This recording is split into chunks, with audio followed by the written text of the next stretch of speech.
Hey folks, welcome back to True Crime Stories, where we cover the most thrilling true crime stories. Before we get going, don't forget to leave a like and subscribe for me. Thanks. And now let's get into today's story. All right, let's dive into this case you sent over about Jake Reynolds, a disappearance that really shook up the small town of Beckett Pines. Looks like we've got a lot to go on here. Interview transcripts, forensic reports, even some articles from the local paper. Definitely a lot to unpack. So imagine a town nestled right in the middle of this sprawling forest called the Silent Pines, misty and full of all these local legends. Kind of the perfect backdrop for a creepy story, wouldn't you say? It certainly sets the stage for something unsettling. And what really grabs you about this case is how ordinary it seems at first, right? You've got a typical teenager heading off on a camping trip, nothing out of the ordinary.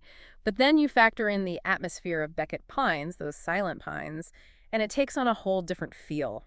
Yeah, right from the start, all the stuff you sent mentions these strange stories about the woods passed down, generation to generations. Like the town itself is somehow tied to this whole mystery. Almost like the woods themselves are a character in this story, and that feeling that something's just not right, it gets even stronger when 16-year-old Jake Reynolds disappears into those very woods, never to return from that camping trip. And that disappearance, that's the heart of this whole deep dive. So let's break down what happened. Jake goes off with some friends, a weekend camping trip in the Silent Pines, typical stuff. Everything seems totally normal at first. He even sends a text to his mom saying he's having a good time. Yeah, and the material really highlights the contrast between that sense of normalcy and what comes after. Hmm. It's Friday night, they're all sitting around the campfire telling ghost stories, typical teenager stuff. But as the night goes on, Jake decides, out of nowhere, he wants to check out a new trail. Just heads off alone into the dark. And that decision, as impulsive as it seems, that's what kicks off this whole mystery. Exactly. So his friends wake up the next morning, and Jake's gone. Just vanished. No trace. They search everywhere calling his name, but it's like the Silent Pines just swallowed him whole. Must have been terrifying. Did anything in what you read stand out to you about their initial reactions? Well, what's interesting is how the material really builds up that fear. At first, his friends just think, oh, Jake's probably messing with us. But as hours go by, then a whole day of searching, that playful uncertainty, it turns into real terror. I can only imagine. So they finally call the authorities, and the search for Jake begins. Beckett Pines, this small, quiet town, is suddenly thrust into the spotlight. Search parties, tons of volunteers combing the woods, helicopters overhead. Anything in your research that stood out about those early stages of the investigation? I mean, the sheer size of the Silent Pines must have made the initial search incredibly difficult. Think about it. Thousands of acres of dense forest, all these trails, and shrouded in mist, like finding a needle in a haystack. But then, they find Jake's backpack. Oh, so pretty big clue. Yeah, it was the main trail, near a less traveled path leading deeper into the woods. Okay, interesting. What was the condition of the backpack? Anything else found with it? The backpack itself was fine, but there were traces of blood on the strap. Blood. Yeah, and not too far from the backpack, they found a small action figure, a childhood toy Jake always brought with him when he went camping. Those two details, the blood and the toy, definitely shift things from a missing person case to something potentially more, well, sinister. Absolutely. The blood of the backpack. That's obviously concerning. But the toy, do you think that means something, or was it just something he happened to have with him? It's hard to say for sure, but remember, this is a town steeped in folklore. All those whispers about the woods, ancient rituals, offerings left for spirits. Could the toy have been left intentionally? Maybe as some kind of, I don't know, symbolic gesture. Adds another layer to the mystery for sure. That's a good point. The woods themselves become a breeding ground for suspicion. So we have the backpack, the toy, and the blood. What happens next? The forensic team gets to work. They analyze the blood on the backpack strap, run some tests, and it's a match for Jake. So it's definitely his blood. Yeah. Adds to the growing concern that this isn't just a case of a lost teenager anymore. The investigation intensifies, and the focus shifts to those closest to Jake, starting with the friends he was camping with. Let's talk about those friends. You've got Evelyn, who seemed pretty suspicious of someone right from the start. Then there's Anna, dealing with everything through her art. And Steve, who had a bit of a troubled past, according to the material. Anything stand out to you about their initial interviews with the police? Evelyn's interview, that one was particularly revealing. She was extremely worried about Jake and immediately pointed the finger at this newcomer to Beckett Pines, a writer named Caleb. Her distrust of him seemed to come from a few places wanting to protect her friend Anna, but also just a general wariness of outsiders. Interesting. What about this Caleb guy? Did he have any connection to Jake or the others? Caleb was a bit of an enigma. He'd recently moved to town, drawn to the beauty and mystery of the Silent Pines, used them as inspiration for his thriller novels. He knew Anna. They both had this shared interest in art and nature. What struck me about his interview was his calmness, almost detached in a way when he talked about Jake's disappearance. That's a good point, like he was watching everything unfold from a distance, almost like he was writing a story in his head. But did he have an alibi for the night Jake disappeared? He claimed he was home working on his latest book, but there was no one to back up his story, no solid alibi. And with Evelyn already pointing fingers at him, well, that put him right on the investigator's radar. So we have Caleb, the outsider writer with no alibi, and Evelyn, convinced he's hiding something. What about the other friends? Did they offer any insights into what might have happened to Jake? Anna, Jake's friend who coped through her art, she was, understandably, pretty distraught during her interview. She described Jake as a good kid, adventurous, loved the Silent Pines, but she also admitted he'd been dealing with some stuff, personal anxieties. She mentioned his journal, that it might hold some clues about what was going on with him. That journal does sound like it could be important. Did the investigators find it? They did. They found it with Jake's belongings back at his house.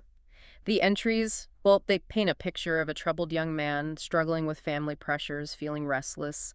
There were sketches of the Silent Pines, super detailed, almost obsessive, and some cryptic entries about a local legend, the Night Wanderer. The Night Wanderer. Yeah. Straight out of a horror movie. Did the investigators take that seriously or chalk it up to, I don't know, teenage imagination?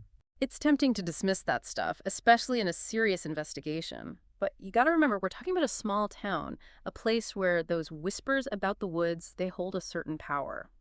The Night Wanderer, according to local lore, was the spirit, or maybe a being, that roamed the Silent Pines, preying on anyone who wandered too far off the trails. Okay, now I'm getting goosebumps. So we've got a missing teenager, a mysterious writer, whispers of a mythical creature, and a journal full of anxieties. This case is already way more complicated than it seemed at first. Oh, and we haven't even gotten to the forensic evidence yet. The discovery of a hidden campsite deep in the Silent Pines and a chilling confession that'll completely change the course of this whole investigation. But we'll have to save those details for the next part of our deep dive. That's quite a cliffhanger. I can't wait to hear more about this hidden campsite and the confession that apparently rocks the town. Listeners, stay tuned for part 2, where we continue exploring the whispers of the Silent Pines. All right, so you mentioned a hidden campsite and a confession. That's where we left off. Let's pick up the trail there. What can you tell me about this hidden campsite? Where was it found, and what made it so significant? The hidden campsite, well, that really changed things. It was tucked away deep in the Silent Pines, miles from any of the marked trails, completely hidden in dense undergrowth. This wasn't a spot someone would just stumble upon, you know? Whoever set up camp there, they knew those woods, and they definitely wanted to stay hidden. That definitely sounds intentional. So what did investigators actually find there? A few things that stood out. First, there were signs that someone had been there recently, a makeshift fire pit, some food wrappers scattered around, and a flattened area where someone might have slept. But here's where things get interesting. The forensics team, they picked up traces of chemicals, the kind used to mask odors. To mask odors. That's a little creepy. Yeah. Sounds like someone was trying to hide their presence or maybe even something worse. Did they figure out what kind of chemicals were used? We did, and that's where the investigation takes another turn. The chemicals, they matched the ones used in taxidermy. Pretty specialized stuff. And guess who had experience with taxidermy? Caleb, the writer. Exactly. Wow, okay, that's a pretty big coincidence. Did this new evidence make them focus solely on Caleb? It definitely upped the ante. Remember, he already didn't have a solid alibi, and now you've got this hidden campsite, deliberately concealed, with chemicals tied to his past. The investigators, they dug deeper into his background and found a history of, let's say, emotional instability and a fascination with disappearances, both in his writing and in his personal life. That's starting to sound pretty bad.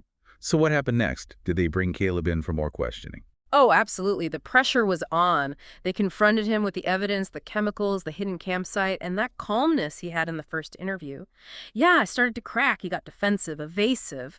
But here's where it gets really interesting.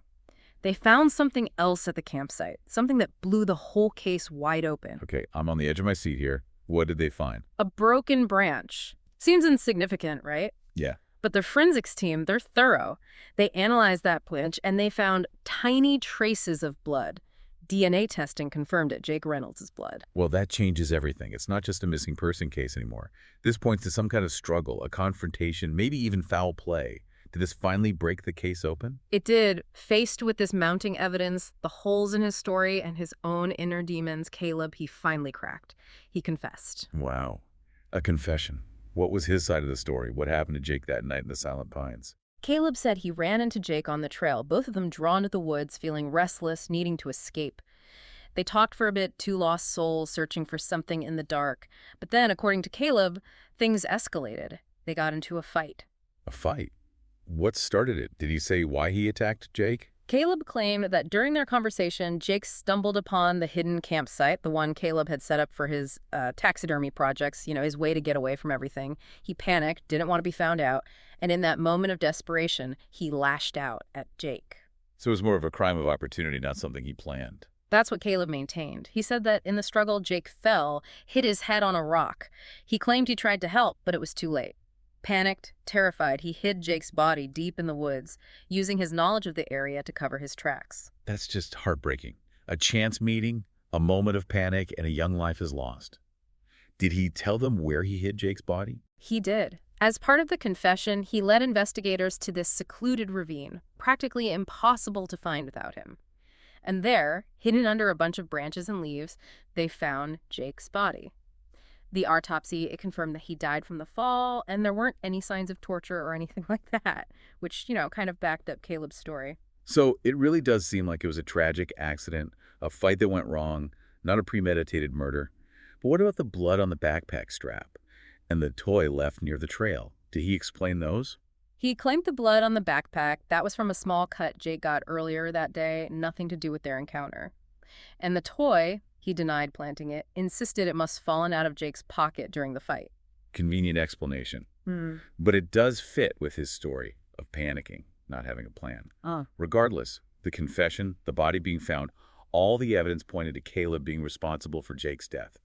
What happened to him? Did they charge him with murder? Given the circumstances that it wasn't planned and Caleb's history of mental health issues, the prosecution decided to charge him with involuntary manslaughter, lesser charge than murder. The trial, it was a media circus, brought all this attention to Beckett Pines and really reignited this whole debate about truth, suspicion, and the power of those whispers in the Silent Pines. But that's a whole other story. Wow. This case just keeps twisting and turning. Fascinating how it went from a missing person case to this possible supernatural mystery, then a full-blown criminal investigation, ending with a confession and a trial that captured the nation's attention. It really shows you how, even in a quiet town, secrets can be hiding right under the surface. And fear, all that speculation and gossip, it can have a huge impact on how justice plays out. Makes you wonder what happens to a community like Beckett Pines after something like this. Do they ever really recover? Do they find a way to reconcile what really happened with all those legends that have shaped their identity? Those are the questions we'll explore in the final part of our deep dive. We'll look at what happened after the trial, the impact on the community, and the legacy of Jake Reynolds, the boy who vanished into those silent pines, leaving behind all those whispers and a search for answers that changed Beckett Pines forever. Listeners, stick around. We'll be right back with the final part of our exploration of the whispers of the Silent Pines. We've really gone through it all, the investigation, the evidence, the confession that just rocked Beckett Pines. But now let's talk about what happened after.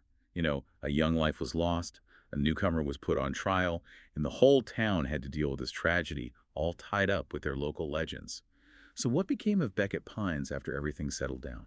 The trial, Caleb's trial, it was a real turning point for that community. It forced everyone to confront not just how Jake died, but their own assumptions and biases too.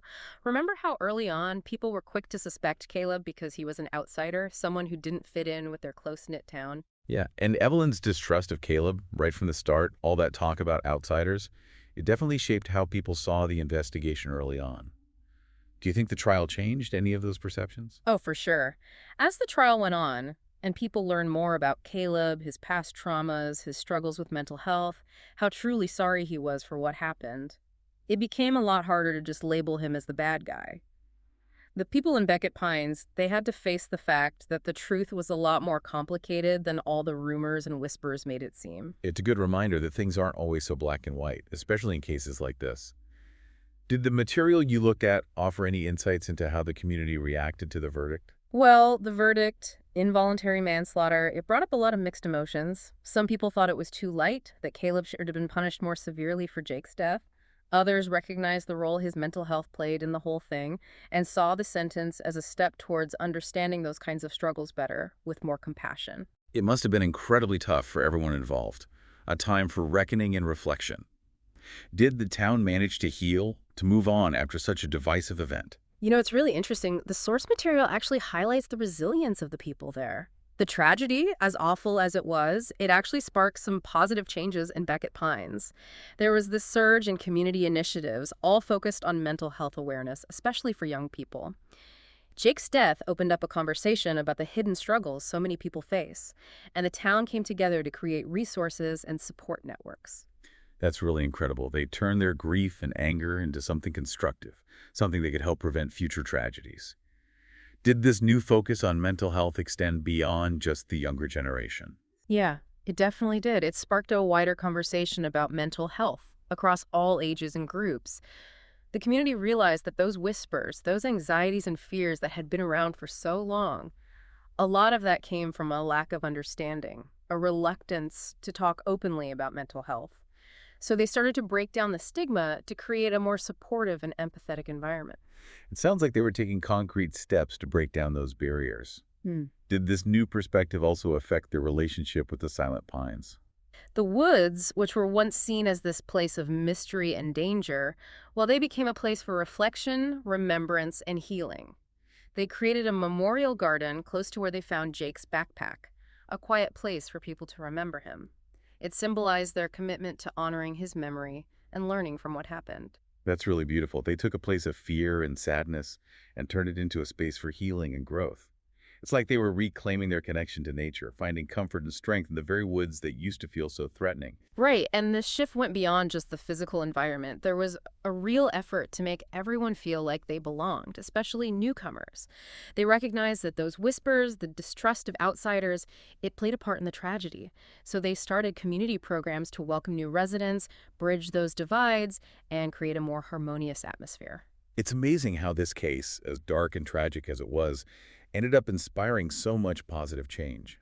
What do you think this tells us about the power of community, especially when dealing with something so terrible? This case really shows the strength of the human spirit. Yeah. It shows how a community, after experiencing such a profound loss, can choose to face its own flaws, embrace its vulnerability, and come together to build a more compassionate and understanding world. The whispers of the Silent Pines, they started out shrouded in mystery and fear, but in the end, they led Beckett Pines to a place of healing, growth, and a deeper connection to each other and the nature that surrounds them. It's a powerful reminder that even in the darkest times, there's still hope. Communities can find a way to turn tragedy into something that brings positive change. This has been a truly fascinating deep dive. Listener, what struck you as we explored the case of Jake Reynolds and the whispers of the Silent Pines? Did anything surprise you or maybe connect with your own experiences? We'd love to hear your thoughts. And if you have a case, a mystery, a story that you think we should investigate, send us what you've got. We're always on the lookout for new deep dives to uncover those hidden truths and share them with you. Thanks for joining us on this journey into the heart of Beckett Pines. Until next time, keep exploring, keep questioning, and keep listening to those whispers, the ones that guide us towards a deeper understanding of ourselves and the world we live in.